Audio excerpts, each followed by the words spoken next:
Hi all, so today's lesson is on simplifying negative radicals. So earlier in the year, when we were given something that looked like this, like the square root of a negative 48, we used the abbreviation NA, as in not applicable, because we can't get a real solution from a negative radical. When there's a negative number under the radical, we can't get a real solution from that. So just recently over the past lesson when we were learning about real solutions, we also learned that saying real was important because there are such things as imaginary numbers, and that's what we're talking about today. So when we simplify a negative number, when we're looking at a square root and there's a negative number under the radical, when we simplify it, we need to use what's called an imaginary number, okay? So the unit of an imaginary number is negative square root of 1. So negative square root of 1 equals I. Now notice, my I is curvy, which I want you guys to make sure you're doing. When you write an I like this, sometimes it can look too much like 1. So this curve on this I is super important, okay? So in order to simplify expressions, a negative radical, we need to put our answer in terms of I, okay? So we're really looking to find a negative 1 because negative 1, the square root of negative 1 equals I. Okay, so we need to find a way to get to the square root of negative 1 so we can use I. All right, so this, like I said, is called an imaginary number. All right, so right here, we are going to go ahead and go straight into example. So this is what we are looking to get. Okay, so when I have a negative number, we're looking to pull that I out of the negative. Okay, we're looking to pull that I out of the square root, which will get rid of my negative. Okay, so I'm going to go ahead and go right into examples because I think that will fit best. Okay, so I'm looking at example number 1. I have the square root of a negative 81. Okay, so what I need to do is I need to find a way to get a square root of negative 1 into that problem. So what I'm going to ask myself is what number do I need to multiply negative 1 by to get a negative 81? And that's easy.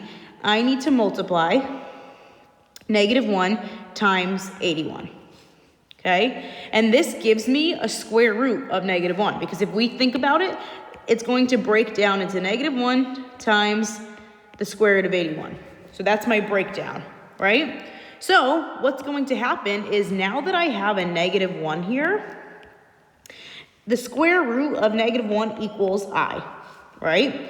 So now what I'm going to do is I'm going to pull out the I. So I'm going to have I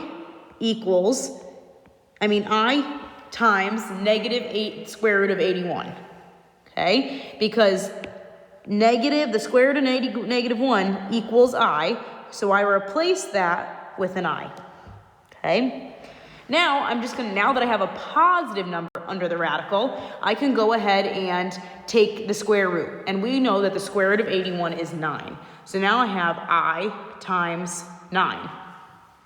But this is not pretty. This isn't something that we would write in math. So what I want you guys to do is always remember that the I goes second.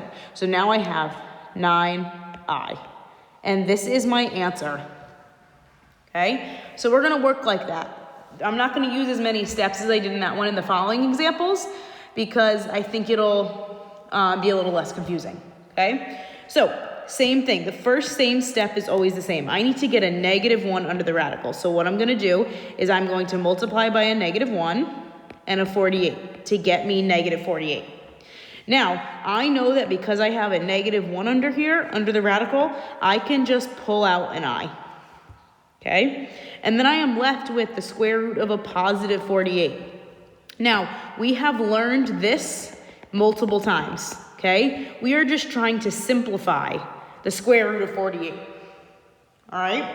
So, I need to think of two numbers that I can multiply with them being one being a perfect square, okay?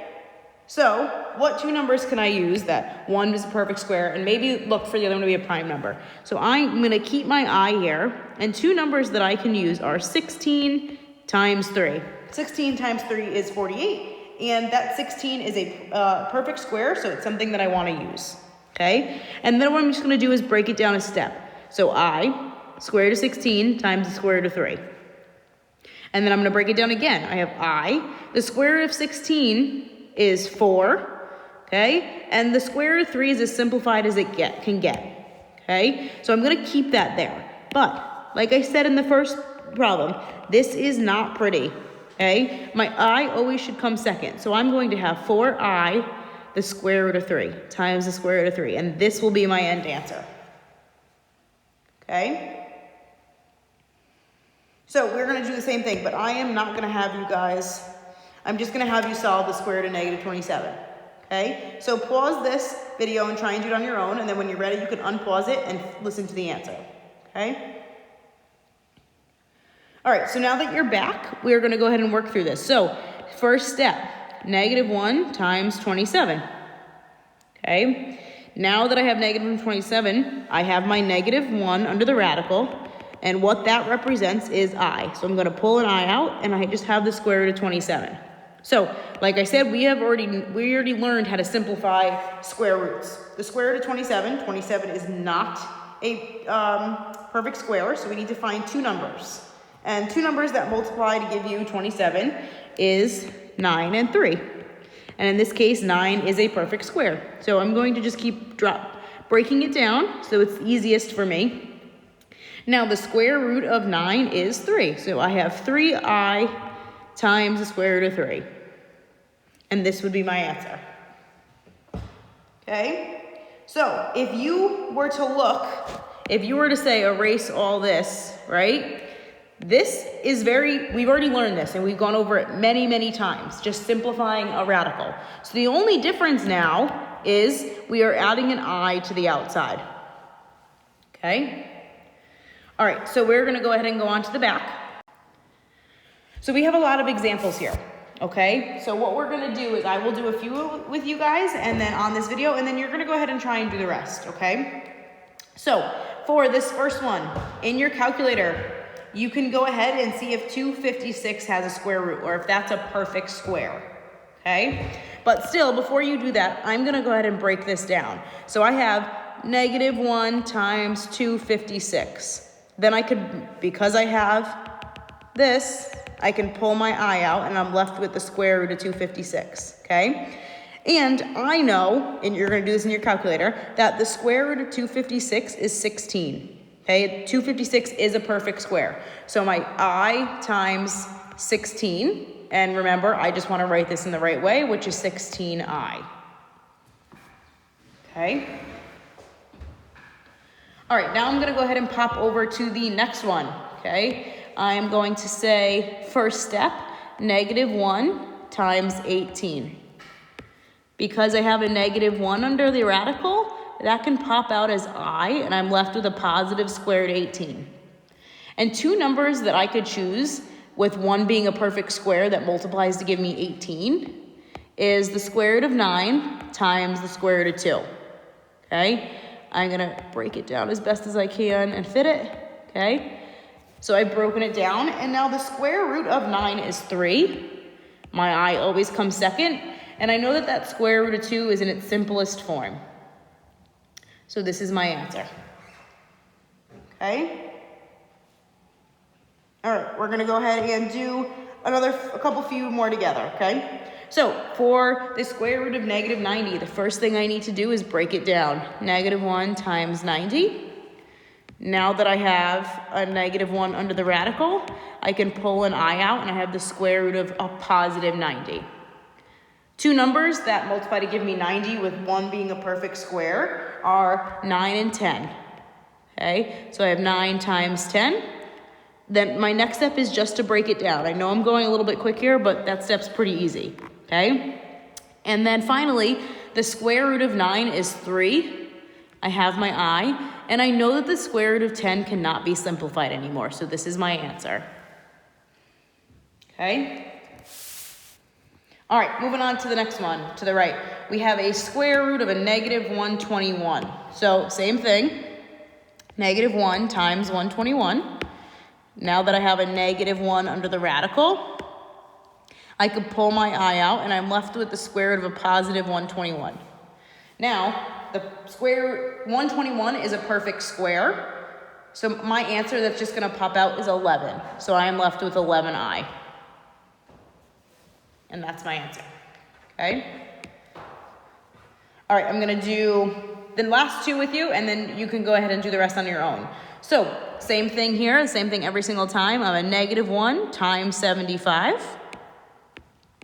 Now that I have -1 under the radical, I could pull out an I, and I'm left with the square root of a positive 75, okay?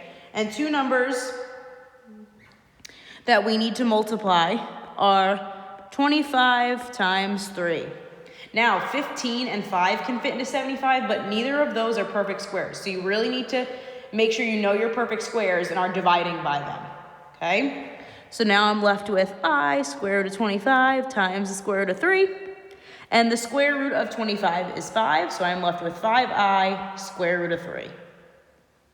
Okay? And then the last one, same exact thing. -1 times 484. Okay, now that I have a -1 under the radical, I can go ahead and pull that out. So I have an I, right? Because -1, the square root of -1 equals I, right? So now I have I times 484, times the square root of 484. And you have to make sure you're checking if these numbers are perfect squares, okay? Because the square root of 484 is 22, okay? So, like I said, you need to go ahead and do the following 6 on your own. If you have any questions, you can let me know, all right? Email me, text me, whatever you need, but that was our lesson for today, and your assignment is to do the following 6, okay? I want you to get some practice. I've also uploaded another worksheet, but that's not being graded, okay? It's only there if you feel like you're really confused and need some extra help, okay?